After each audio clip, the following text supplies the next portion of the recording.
अल्हम्दुलिल्लाहि रब्बिल आलमीन नहमदुहु व नस्तईनुहु व नस्तगफिरुहु व नु'मिनु बिही व नतवक्कलु अलैहि व नऊज़ु बिल्लाहि तआला मिन शुरूरि अनफुसिना व मिन सय्यिआति अअमालिना मन यहदिहिल्लाहु फला मुदिल्ल लहु व मन युद्लिल फला हादिय लहु ونشهد أن لا إله إلا الله وحده لا شريك له ونشهد أن محمدا عبده ورسوله أرسله بالهدى ودين الحق ليظهره على الدين كله ولو كره المشركون اللهم صل على محمد وعلى آل محمد كما صليت على إبراهيم وعلى آل إبراهيم وبارك على محمد وعلى آل محمد كما باركت على إبراهيم وعلى آل إبراهيم في العالمين إنك حميد مجيد أما بعد فإن خير الحديث كتاب الله وخير الهدي هدي محمد صلى الله عليه وسلم وشر الأمور محدثاتها وكل محدثة بدعة وكل بدعة ضلالة أيها الناس أوصيكم ونفسي أولا بتقوى الله أعوذ بالله السميع العليم من الشيطان الرجيم إن أول بيت وضع للناس الذي ببركة مباركا وهدى للعالمين فيه آيات بينات ومقام إبراهيم ومن دخله كان آمنا ولله على الناس حج البيت من استطاع إليه سبيلا ومن كفر فإن الله غني عن العالمين. ആദരണീയരായ സഹോദരന്മാരെ സഹോദരികളെ, അല്ലാഹു സുബ്ഹാനഹു വ തആല നമ്മെ എല്ലാവരെയും അനുഗ്രഹിക്കുമാറാകട്ടെ. അള്ളാഹുവിൻ്റെ പരിശുദ്ധ ദീനനുസരിച്ച് ജീവിക്കുവാൻ നാം ഓരോരുത്തരെയും ആദ്യമായി വസിയത്ത് ചെയ്തുകൊള്ളുന്നു.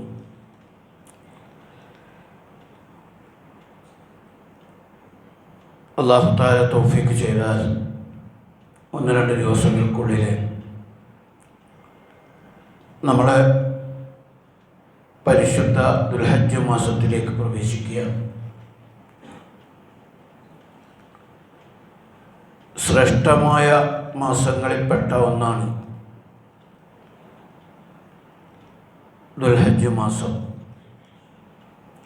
ഇന്ന ഇദ്ദത്ത ശുഹൂരി ഇൻദല്ലാഹി 12 ശഹ്റൻ ഫീ കിതാബില്ലാഹ് യൗമ ഖലഖസ് സമാവാതി വൽ അർദ് മിൻഹാ അർബഅത്തുൻ ഹുറൂം ദാലിക ദീനുൽ ഖയ്യിം. ആകാശഭൂമികളുടെ സൃഷ്ടി നടന്ന നാൾ തൊട്ട് അള്ളാഹുവിൻ്റെ അടുക്കൽ ദൈവിക പ്രമാണം അനുസരിച്ച് മാസങ്ങളുടെ എണ്ണം 12 ആണ്. അവയിൽ 4 യുദ്ധം വിലക്കപ്പെട്ട മാസങ്ങളാണ്. ഇതാണ് യഥാർത്ഥ നിയമക്രമം. അഥവാ യുദ്ധനിഷിദ്ധമായ പവിത്ര മാസങ്ങളിൽപ്പെട്ടതാണ് നമുക്കറിയുന്ന പോലെ ദുൽഖഅദ്, ദുൽഹജ്ജ്, മുഹറം, റജബ് മാസങ്ങളെന്ന് നമുക്കറിയാം.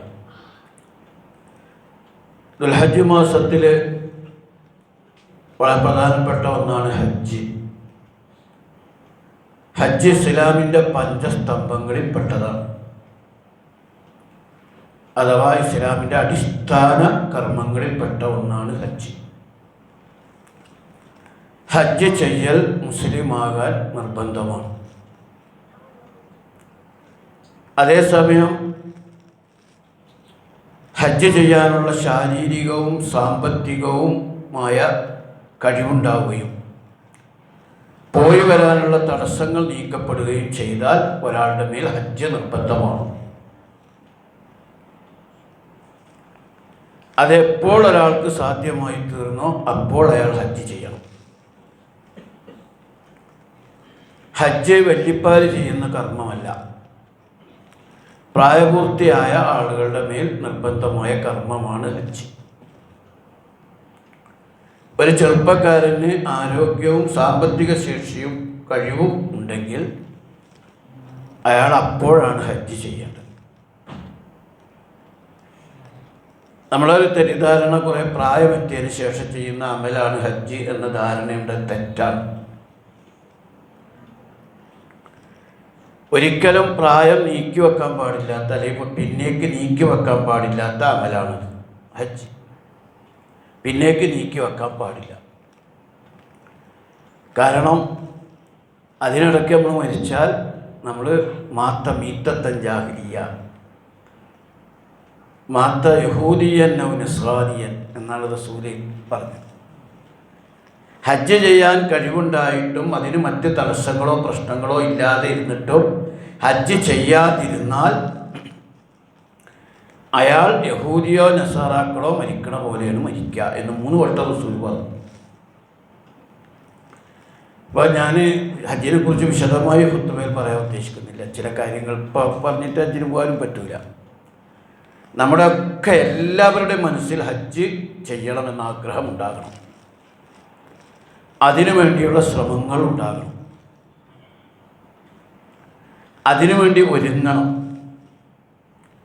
ഹജ്ജ് ചെയ്യാനുള്ള സാമ്പത്തികമായ കാര്യങ്ങളൊക്കെ എപ്പോൾ ഒരുക്കാൻ പറ്റുന്നുവോ അപ്പോൾ ഹജ്ജിന് പുറപ്പെടാനുള്ള ഒരുക്കങ്ങൾ ആരംഭിക്കണം. നമ്മൾ ചിലപ്പോൾ ചെറുപ്പക്കാരൊക്കെ വലിയ 10, 20, 25 ലക്ഷത്തിൻ്റെ കാറുകളൊക്കെ മേടിച്ച് അതുപോലെ പൈസ ഒക്കെ ചിലവാക്കി നടക്കുന്ന ആൾക്കാരുണ്ട്. പക്ഷെ അവരുടെ മനസ്സിലൊന്നും താൻ ഹജ്ജ് ചെയ്യേണ്ട ആളാണെന്ന ബോധം വന്നിട്ടില്ല. ഏറ്റവും ചെറുപ്പത്തിൽ ഹജ്ജ് ചെയ്യലാണ് നല്ലത്. കാരണം പിൽക്കാല ജീവിതം വിശുദ്ധമായി തീരാൻ ഹജ്ജ് സഹായിക്കും. ഹജ്ജിന് പോകാൻ പെൺകുട്ടികളെ കെട്ടിക്കലോ അങ്ങനെയുള്ളതൊന്നും തടസ്സമല്ല. എത്ര പെൺകുട്ടികളെ കെട്ടിക്കാനുണ്ടെങ്കിലും ഹജ്ജ് നിർബന്ധമായാൽ പോകണം.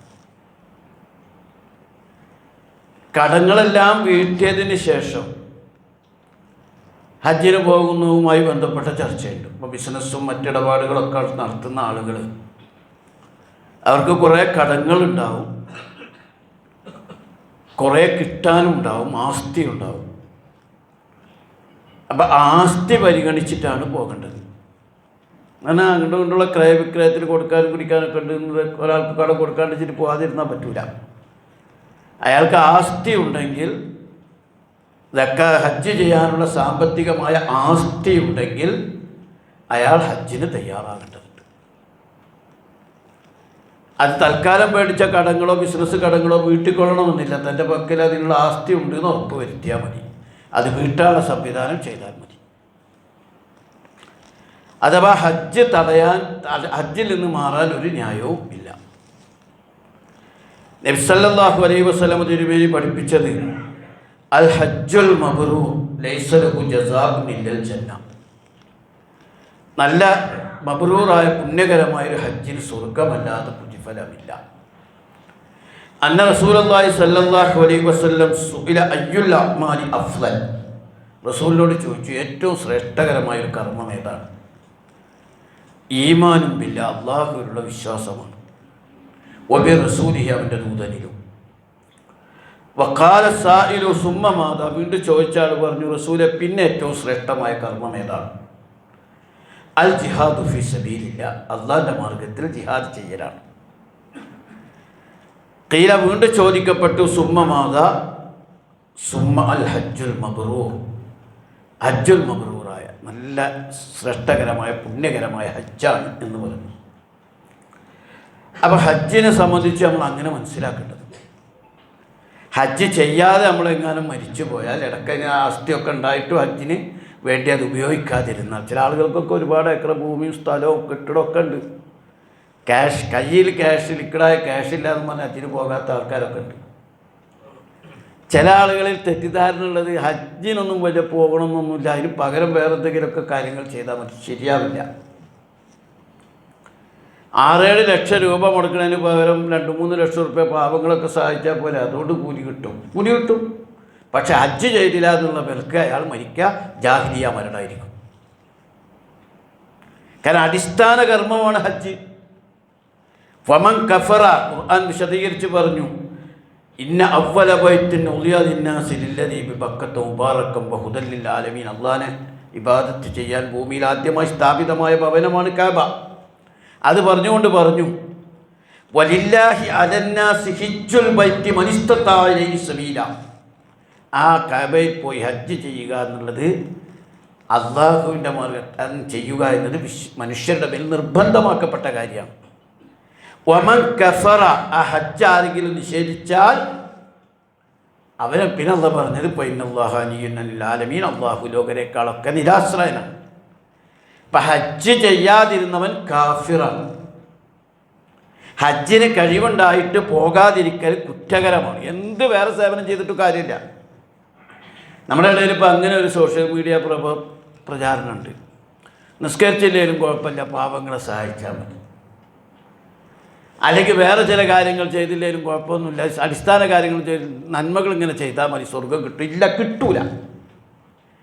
5 അടിസ്ഥാന കർമ്മങ്ങൾ ചെയ്തുകൊണ്ടാണ് മറ്റ് സേവന പ്രവർത്തനങ്ങളൊക്കെ ചെയ്യേണ്ടത്. നമസ്കാരവും നോമ്പും സക്കാത്തും ഹജ്ജൊക്കെ നിർവഹിക്കാതെ, അല്ലെങ്കിൽ ഷഹാദത്ത് കലിമ പ്രഖ്യാപിക്കാതെ ഒരമലും അള്ളാഹ് സ്വീകരിക്കൂല. അപ്പോൾ അതുകൊണ്ട് ഹജ്ജ് ചെയ്യാൻ ബാധ്യതയുള്ള ആളുകൾ ഹജ്ജിന് വേണ്ടി ഒരുങ്ങണം. അത് അവരുടെ ജീവിതത്തെ ശരിക്കും മാറ്റിമറിക്കും. അള്ളാഹിൻ്റെ ഇബാദുർ റഹ്മാനായി ജീവിക്കുന്ന നമ്മൾ അള്ളാഹുവിൻ്റെ അതിഥിയായി മാറലാണ് ഹജ്ജ്. ളുയൂഫുർ റഹ്മാനായി മാറുകയാണ്. ലിയഷ്ഹദു മനാഫിഅഹും, ചിലതിന് സാക്ഷ്യം വഹിക്കാൻ വേണ്ടി പോവുകയാണ്. നമ്മൾ കേട്ടതൊന്നും കഥകളല്ല, അത് യാഥാർത്ഥ്യമാണെന്ന് തിരിച്ചറിയലാണ് ഹജ്ജ്.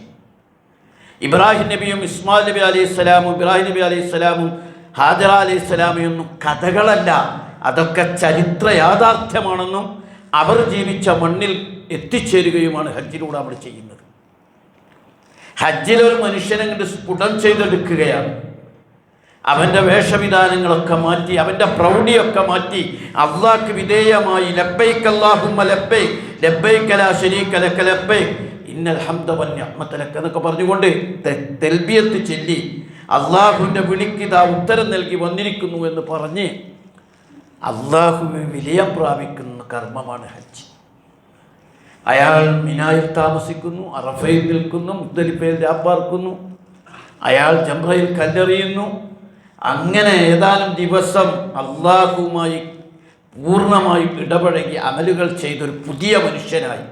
മൻ ഹജ്ജലില്ല വലം യർഫുസ് വലം യഫ്സുഖ് റജഅ കയൗമി വലതുഹു ഉമ്മുഹു, ഉമ്മ പ്രസവിച്ച കുഞ്ഞിനെ പോലെ പരിശുദ്ധനായി വരുന്ന ഒരു അമലാണ് ഹജ്ജ്. ഹജ്ജ് ചെയ്താൽ പാപങ്ങൾ പരിഹരിക്കപ്പെടും, ശരിയാണ്. അങ്ങനെ പാപം തീർക്കാൻ മാത്രമല്ല, ഒരു പുതിയ മനുഷ്യനാകാനാണ് ഹജ്ജിന് പോകുന്നത്. ഒരു ഇബ്രാഹീമിനെ പോലെ, ഇസ്മായിലിനെ പോലെ ഒരു പുതിയ മനുഷ്യനായി വരാൻ. മഹാനായ മുഹമ്മദ് മുസ്തഫ സല്ലല്ലാഹു അലൈഹി വസല്ലം തങ്ങളും സഹാബെ കിറാമും ജീവിച്ച മണ്ണിൽ, ആ മണ്ണിൻ്റെ കഥകൾ തൊട്ടറിഞ്ഞ് ജീവിച്ചു തീർത്ത് വരുന്ന ആളാണ് ഹാജി. ഹജ്ജ് ചെയ്ത മനുഷ്യനൊരു പുതിയ മനുഷ്യനായിരിക്കും. ഉമ്മ പ്രസവിച്ച കുഞ്ഞിനെ പോലെ ശുദ്ധനായിരിക്കും. അങ്ങനെ നമ്മളെ നന്നാക്കിയെടുക്കുന്നൊരു വലിയ അമൽ തന്നെയാണ് ഹജ്ജ്. ആ ഹജ്ജിന് പോകാത്തവരുണ്ടെങ്കിൽ പോകാൻ തീരുമാനിക്കണം, അതിനു വേണ്ടി ശ്രമിക്കണം. നമ്മൾ ശ്രമിച്ചാൽ നടക്കുന്ന കാര്യമില്ല എല്ലാ കാര്യങ്ങളും. ഒരാൾ അതിനു വേണ്ടി ആഗ്രഹിച്ചുകൊണ്ടിരുന്നാൽ മതി. ഇനി അയാൾക്ക് സാമ്പത്തിക ശേഷിയില്ല, പോകാൻ പറ്റില്ല, ഒരു കുഴപ്പമില്ല. ആ ആഗ്രഹത്തിന് ചിലപ്പോൾ നല്ല ഹജ്ജ് ചെയ്തവരേക്കാൾ പ്രതിഫലം അള്ളാഹ് നൽകും. തീരെ സാമ്പത്തിക ശേഷിയില്ല, പോകാൻ പറ്റിയില്ല, കഴിഞ്ഞില്ല, ആരോഗ്യം ഇപ്പം ആരോഗ്യമില്ല, അന്ന് ശേഷിയുമില്ല, ഒരു പ്രയാസം അവർക്ക് വേണ്ട. അള്ളാഹ്ക്കറിയാം ഇയാൾ ബോധപൂർവമാണോ അല്ലേ എന്നുള്ളത്. പക്ഷേ ഇത് പിന്നേക്ക് തന്നെ മാറ്റി വെക്കുന്നത് പണ്ടത്തരമാണ്, ശരിയല്ല. അത് ഏറ്റവും വേഗതയിൽ ചെയ്യാൻ വേണ്ടി നമ്മൾ തീരുമാനമെടുക്കണം. അപ്പോൾ ഹജ്ജിന് വേണ്ടി ഒരുങ്ങുക, ഹജ്ജ് ചെയ്യുക, ഹജ്ജിൻ്റെ കാര്യങ്ങൾ മനസ്സിലാക്കുക എന്നത് വളരെ പ്രധാനപ്പെട്ട കാര്യമായി നമ്മളെവരും മനസ്സിലാക്കണം എന്നാണ് എനിക്ക് ഓർമ്മപ്പെടുത്താറുള്ളത്. മറ്റൊരു കാര്യം, നമ്മൾ ഈ ദുൽഹജ്ജ് മാസം 2 ദിവസം കഴിഞ്ഞാൽ ദുൽഹജ്ജ് മാസത്തിലേക്ക് പ്രവേശിക്കുകയാണ്. ദുൽഹജ്ജ് മാസത്തിൻ്റെ ആദ്യത്തെ ദിനങ്ങൾ വളരെ ശ്രേഷ്ഠമാണ്. പലപ്പോഴും നമ്മുടെ സമുദായം അതിന് വേണ്ടത്ര പരിഗണന കൊടുക്കുന്നില്ല. എങ്ങനെ സംഭവിച്ചു എന്നറിയില്ല. മഹാന്മാർക്കിടയിൽ വലിയൊരു ചർച്ചയുണ്ട്. റമദാനിൻ്റെ അവസാനത്തെ 10 ദുൽഹജ്ജിൻ്റെ ആദ്യത്തെ 10 ശ്രേഷ്ഠം? ചില പണ്ഡിതന്മാരുടെ അഭിപ്രായത്തിൽ ദുൽഹജ്ജ് ആദ്യത്തെ 10 ഏറ്റവും ശ്രേഷ്ഠമെന്നാണ്. കാരണം അവർ പറയുന്നത് ആ ദുൽഹജ്ജിൻ്റെ ആദ്യത്തെ 10 കുറിച്ച് വിശുദ്ധ ഖുർആൻ എടുത്തു പറഞ്ഞിട്ടുണ്ട്. വൽ ഫജ്ർ വലയാലിൻ അശർ. ലൈല എന്നത് ദിവസത്തിനും പ്രയോഗിക്കും. ആ 10 ദിനങ്ങളാണ് സത്യം, 10 രാവുകളാണ് സത്യം, പ്രഭാതത്തെ സത്യം. അപ്പം അല്ലാഹു തആല സത്യം ചെയ്ത് പറഞ്ഞ പ്രധാനപ്പെട്ട ദിനങ്ങളാണ് ദുൽഹജ്ജ് 1 മുതൽ 10 വരെയുള്ള നാളുകൾ. അതുകൊണ്ട് ചില പണ്ഡിതന്മാർ പറഞ്ഞ ഏറ്റവും ശ്രേഷ്ഠം ദുൽഹജ്ജിൻ്റെ 10 ആണെന്നാണ്. പക്ഷേ വേറെ ചില ആളുകൾ പറയുന്നത് അല്ല, റമദാനിൻ്റെ അവസാനത്തെ 10 തന്നെയാണ് ഏറെ ശ്രേഷ്ഠം. പക്ഷേ ഏറ്റവും പ്രബലമായ മറ്റൊരു അഭിപ്രായം എന്താണെന്ന് പറഞ്ഞാൽ റമദാനിൻ്റെ അവസാനത്തെ 10 രാത്രികളാണ് ഏറെ ശ്രേഷ്ഠം. അതേസമയം ദുൽഹജ്ജ് 1 മുതൽ 10 വരെയുള്ള ദിവസങ്ങളിലെ പകലുകൾ അതിനേക്കാൾ ശ്രേഷ്ഠമാണ്. അത് റമദാനിൻ്റെ അവസാനത്തെ 10 പകലുകളേക്കാൾ ശ്രേഷ്ഠം ദുൽഹജ്ജ് ആദ്യത്തെ 10 ദിവസത്തിലെ പകലുകളാണ് എന്ന അഭിപ്രായമാണ്. അത്രത്തോളം പ്രാധാന്യവും വലുപ്പവും ദുൽഹജ്ജ് 1 മുതൽ 10 വരെയുള്ള ദിവസങ്ങൾക്കുണ്ട് എന്നാണ്. ദുൽഹജ്ജ് 1 മുതൽ 10 കൂടിയ ദിവസങ്ങൾക്ക്. അതിന് ഇബ്നു അബ്ബാസ് റളിയല്ലാഹു അൻഹു ഈ വൽഹജ്ർ വലയാലിൻ അശ്ർ എന്നുള്ളതിന് ഇബ്നു അബ്ബാസ് റളിയല്ലാഹു അൻഹു കൃത്യമായി പറയുന്നത് ദുൽഹജ്ജ് ആദ്യത്തെ 10 ദിവസങ്ങളെക്കുറിച്ചാണ്. മഹാനായ ഇബ്നു ഹജർ അസ്കലാനി അദ്ദേഹത്തിൻ്റെ ഫത്തുൽ ബാരിയിൽ പറയുന്നൊരു കാര്യമുണ്ട്. എന്തുകൊണ്ടാണ് ദുൽഹജ്ജ് 1 മുതൽ 10 വരെയുള്ള ദിവസങ്ങൾക്ക് ശ്രേഷ്ഠത വരാൻ കാരണം? ഈ 10 ദിവസങ്ങളിൽ മാത്രമാണ് ഇസ്ലാമിൻ്റെ എല്ലാ ഇബാദത്തുകളും ഒന്നിച്ചു വരുന്നത്, വേറൊരു ദിവസങ്ങളിലില്ല. അഥവാ നമസ്കാരം, നോമ്പ്, സക്കാത്ത് അല്ലെങ്കിൽ സദക്ക, ഹജ്ജ്, ഈ 4 അടിസ്ഥാന ഇബാദത്തുകളും വരുന്നത് ഈ 10 ദിവസമാണ്. കാരണം ആ 10 ദിവസം നിസ്കാരമുണ്ട്. ആ 10 ദിവസത്തിൽ യൗമ അറഫയിൽ അടക്കമുള്ള ദിവസങ്ങളിലും അല്ലാത്തപ്പോഴും നോമ്പ് വെക്കാം, സദക്ക സക്കാത്ത് കൊടുക്കാം, ഹജ്ജും ചെയ്യാം. അതേസമയം റമദാനിൽ നോമ്പ് നോക്കാം, നമസ്കരിക്കാം, സക്കാത്ത് സദക്കയൊക്കെ കൊടുക്കാം, പക്ഷെ ഹജ്ജ് ചെയ്യാൻ പറ്റില്ല. ഈ 4 പ്രധാനപ്പെട്ട ഇബാദത്തുകളും ഒത്തുകൂടിയത് ദുൽഹജ്ജ് 1 മുതൽ 10 വരെയുള്ള ദിവസങ്ങളിലാണ്. അതുകൊണ്ടാണ് അത് ഏറ്റവും ശ്രേഷ്ഠമാക്കപ്പെട്ടിരിക്കുന്നത് എന്ന് പഠിപ്പിക്കുന്നുണ്ട്.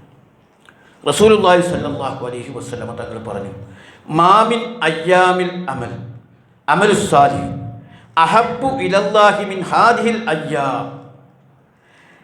അള്ളാഹുവിന് പ്രിയപ്പെട്ട സൽക്കർമ്മങ്ങൾ ഇതുപോലെ മറ്റൊരു ദിവസങ്ങളിലും വേറെ ഇല്ല. സൽക്കർമ്മം ചെയ്യുന്നത് ഈ 10 ദിവസം ചെയ്യുന്നതിനെ പോലെ അള്ളാഹ്ക്ക് വേറൊരു ദിവസം ചെയ്യുന്നത് ഇത്രയും ഇഷ്ടകരമായ വേറൊരു ദിവസങ്ങളില്ല. യഗ്നി അയ്യാമുൽ അശ്ർ, അഥവാ ഈ 10 ദിവസങ്ങൾ. അപ്പോൾ സഹാബാക്കൾ റസൂലുള്ളാഹിയോട് ചോദിച്ചു, എന്ന് പറഞ്ഞാൽ 1 മുതൽ 10 വരെയുള്ള ദിവസങ്ങളിൽ അമലുസ് സാലിഹാത്ത് ചെയ്യുന്നതാണ് അള്ളാഹ്ക്ക് ഏറെ ഇഷ്ടം. അപ്പോൾ സഹാബാക്കൾ ചോദിച്ചു, വലൽ ജിഹാദു ഫീ സബീലില്ലാഹ്, അള്ളാഹിൻ്റെ മാർഗത്തിൽ ജിഹാദ് ചെയ്യുന്നതും അതിനേക്കാൾ ശ്രേഷ്ഠമാണോ ഈ 10 ദിവസങ്ങളിലെ സൽക്കർമ്മങ്ങൾ? റസൂൽ പറഞ്ഞു, വലൽ ജിഹാദു ഫീ സബീലില്ലാഹ്, അതെ, അള്ളാഹുവിൻ്റെ മാർഗത്തിൽ ജിഹാദ് ചെയ്യുന്നതിനേക്കാൾ ശ്രേഷ്ഠമാണ് ദുൽഹജ്ജ് 1 മുതൽ 10 വരെയുള്ള ദിവസങ്ങളിൽ സൽക്കർമ്മങ്ങൾ ചെയ്യൽ. എന്ന് റസൂൽ പറഞ്ഞു, ഇല്ലാ റജുലൻ ഖറജ ബിനഫ്സിഹി വമാലിഹി സുമ്മ ലം യർജഅ മിൻ ദാലിക ബിശൈ. ഒരെണ്ണൊഴികെ, അഥവാ ജിഹാദിന് പോയി എന്നിട്ട് അയാൾ തൻ്റെ ശരീരമോ സമ്പത്തോ തിരിച്ചു കൊണ്ടുവന്നില്ല, അഥവാ ജിഹാദിൻ്റെ രക്തസാക്ഷിയായി, അയാൾക്കൊരു പക്ഷേ ഇതിനേക്കാൾ ശ്രേഷ്ഠത കിട്ടും. അത്രത്തോളം റസൂൽ പറഞ്ഞു. അഥവാ ദുൽഹജ്ജ് 1 മുതൽ 10 വരെയുള്ള ദിവസങ്ങളിൽ ചെയ്യുന്ന അമലുകൾക്ക് വലിയ പ്രതിഫലമാണ്, അത് അള്ളാഹുവിനേറെ ഇഷ്ടമാണ്. അത് ചെയ്യാൻ ഹദീസുകളിലൊക്കെ വളരെ കൃത്യമായി പ്രേരിപ്പിക്കുന്നുണ്ട്. റസൂലുള്ളാഹി സ്വല്ലല്ലാഹു അലൈഹി വസല്ലം വീണ്ടും പറഞ്ഞു, ഫഅക്സിറു ഫീഹിന്ന മിനത് തഹ്ലീൽ വത്തക്ബീർ വത്തഹ്മീദ്. ആ 10 ദിവസവും നിങ്ങൾ അക്സിറു ഫീഹിന്ന, അന്ന് വർദ്ധിപ്പിക്കണം. എന്ത്? തഹ്ലീലും തക്ബീറും തഹ്മീദും, അഥവാ ലാ ഇലാഹ ഇല്ലല്ലാഹ്, അതേപോലെ തന്നെ തക്ബീർ അല്ലാഹു അക്ബർ, തഹ്മീദ് അൽഹംദുലില്ലാഹ്, ഇതൊക്കെ അധികം വർദ്ധിപ്പിച്ചുകൊണ്ടിരിക്കണം. ദുൽഹജ്ജ് 1 മുതൽ തക്ബീർ ചെല്ലാന്നാണ്. നമ്മൾ ചെല്ലാറില്ല, കുറവാണെന്ന് മാത്രം. ദുൽഹജ്ജ് 1 മുതൽ തക്ബീറുകൾ ചെല്ലാം. ഒരാൾക്ക് തക്ബീർ ചൊല്ലിക്കൊണ്ടിരിക്കുക. കാരണം റസൂൽ പ്രത്യേകം പറഞ്ഞിട്ടുണ്ട്, വത്തക്ബീർ, തഹ്ലീൽ ലാ ഇലാഹ ഇല്ലല്ലാഹ് ധാരാളം പറയാം, വത്തഹ്മീദ് അൽഹംദുലില്ലാഹ് ധാരാളം പറയാം. അപ്പം ദുൽഹജ്ജ് 1 മുതൽ 10 വരെയുള്ള ദിവസങ്ങൾ ശരിക്കും ഭക്തിപൂർണമായ ദിവസങ്ങളായിരിക്കണം. വളരെ കളിതമാശകളൊക്കെ മാറ്റി അത് ഏറ്റവും ശ്രേഷ്ഠമായ ദിവസങ്ങളാക്കി മാറ്റിയെടുക്കണം എന്നാണ് പഠിപ്പിച്ചിരിക്കുന്നത്. അതുകൊണ്ട് ശരിക്കും നമ്മൾ ആ ദിവസങ്ങളെ ശരിക്കും ഉപയോഗപ്പെടുത്തണം എന്ന് പ്രത്യേകം ഓർമ്മപ്പെടുത്തുകയാണ്. അന്ന് അനാവശ്യ കാര്യങ്ങളിൽ നിന്നൊക്കെ വിട്ടു നിൽക്കുക, കൂടുതൽ ഇബാദത്തുകൾ ചെയ്യുക. നോമ്പ് വേണമെങ്കിൽ അനുഷ്ഠിക്കുക. അങ്ങനെ പ്രത്യേക നോമ്പ് 1 മുതൽ 10 വരെ ഒന്നുമില്ല. അതേസമയം ഒരാൾക്ക് നോമ്പ് നോൽക്കണമെങ്കിൽ നോമ്പ് നോൽക്കാം. അതേപോലെ തന്നെ ഖുർആൻ പാരായണം നടത്താം, തക്ബീറും തഹ്മീദും തഹ്ലീലുകളൊക്കെ ചെല്ലാം, ഇബാദത്തുകൾ വർദ്ധിപ്പിക്കാം. കാരണം ആ ദിവസങ്ങളിലെ കർമ്മങ്ങൾ അല്ലാഹു തആലക്ക് ഏറ്റവും ഇഷ്ടകരമാണ് എന്ന് നമ്മൾ മനസ്സിലാക്കേണ്ടതുണ്ട്. അതോടൊപ്പം തന്നെ ഈ ദുൽഹജ്ജ് മാസങ്ങളെ അതിൻ്റെ ഒരു പവിത്രതയോടുകൂടി ഏറ്റവും ഭംഗിയായി നമുക്ക് കൊണ്ടുപോകാൻ സാധിക്കണം. മറ്റൊരു കാര്യം കൂടി സൂചിപ്പിക്കാനുള്ളത്, ഉളുഹിയ്യത്ത് അറക്കുന്നതുമായി ബന്ധപ്പെട്ടാണ്. ഉളുഹിയ്യത്ത് നമുക്കറിയാം, ഫസല്ലി ലിറബ്ബിക വൻഹർ, നിൻ്റെ നാഥന് വേണ്ടി നീ നമസ്കരിക്കുക, ബലിയറുക്കുക. ബലിയറുക്കുക എന്ന് പറയുന്നത് മൃഗത്തെ കൊന്ന് നശിപ്പിക്കുക എന്ന് അങ്ങനെയൊക്കെ പുതിയ പ്രചാരണമൊക്കെ എടുക്കുന്നുണ്ട്. അങ്ങനെയൊന്നും ഇസ്ലാമിലില്ല എന്നൊക്കെ പറഞ്ഞ് സോഷ്യൽ മീഡിയയിൽ പ്രചരിപ്പിക്കുന്നുണ്ട് ചില ആൾക്കാർ. അതൊക്കെ ഇസ്ലാമിൻ്റെ അടിസ്ഥാനങ്ങൾക്ക് തന്നെ എതിരാണ്. അവിടെ മൃഗങ്ങളെ നമ്മൾ ബലിയറുക്കുന്ന സാധാരണ മൃഗങ്ങൾ നമുക്ക് ഭക്ഷണമായി അള്ളാഹു അനുവദിച്ചതാണ്, അതെൻ്റെ പ്രകൃതി ഘടനയാണ്. പക്ഷെ തനിക്ക് ഏറ്റവും പ്രിയപ്പെട്ട ഒരു മൃഗത്തെ പോലും അള്ളാഹുവിൻ്റെ മാർഗത്തിൽ ബലി കൊടുക്കാൻ തയ്യാറാവുകയാണ് നമ്മൾ ചെയ്യുന്നത്. മഹാനായ ഇബ്രാഹിം നബി അലൈഹി സ്വലാമിനോട് അള്ളാഹു കൽപ്പിച്ചത് അദ്ദേഹത്തിൻ്റെ പുത്രനെ ബലി കൊടുക്കണമെന്നായിരുന്നു, ഇസ്മായിൽ നബി അലൈഹി സ്വലാമിനെ. അങ്ങനെ അദ്ദേഹം ആ മകനെ അറുക്കാൻ വേണ്ടി തയ്യാറായി. അപ്പോഴാണ് വനാദൈനാഹു അയ്യാ ഇബ്രാഹിം ഖദ് സദ്ദഖ്ത റുബ്യ ഇന്ന കദാലിക നജ്സിൽ മുഹ്സിനീൻ.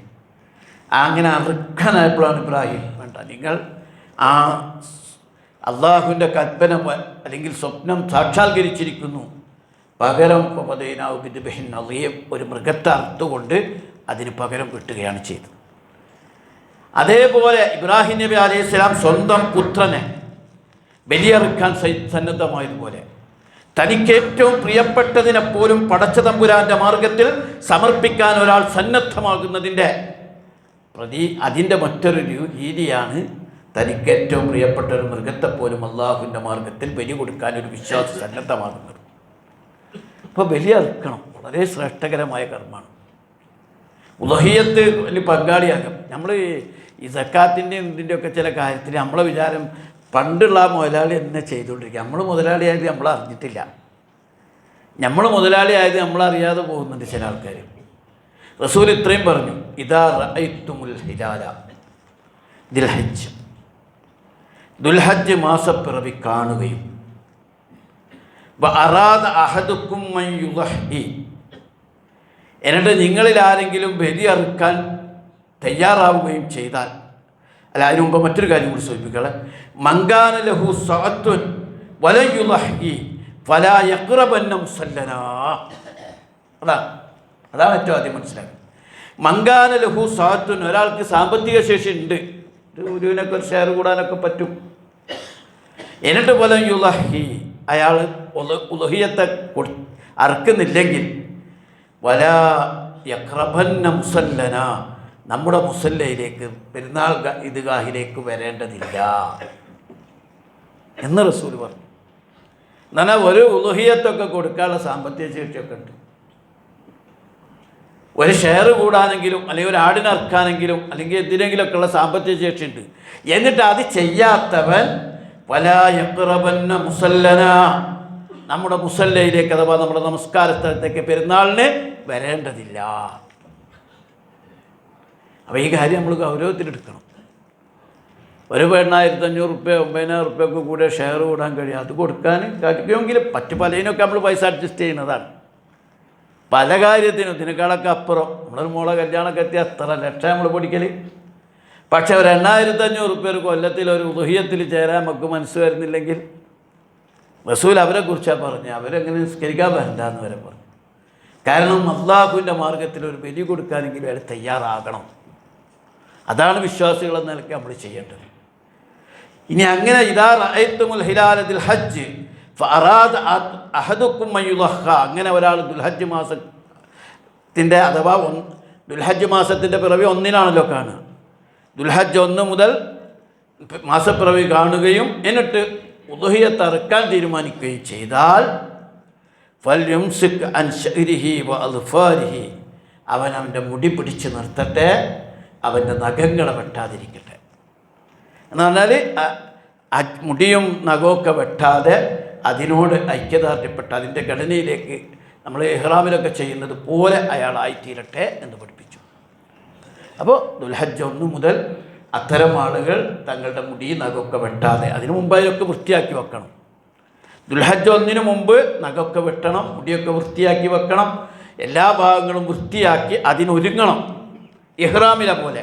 എന്നിട്ട് ആ 1 മുതൽ 10 വരെയുള്ള നാളുകളിൽ മുടി വെട്ടാതെയും നഖം മുറിക്കാതെയും ഒക്കെ അതിനോട് ദീക്ഷ പാലിക്കണം എന്നാണ് പഠിപ്പിച്ചത്.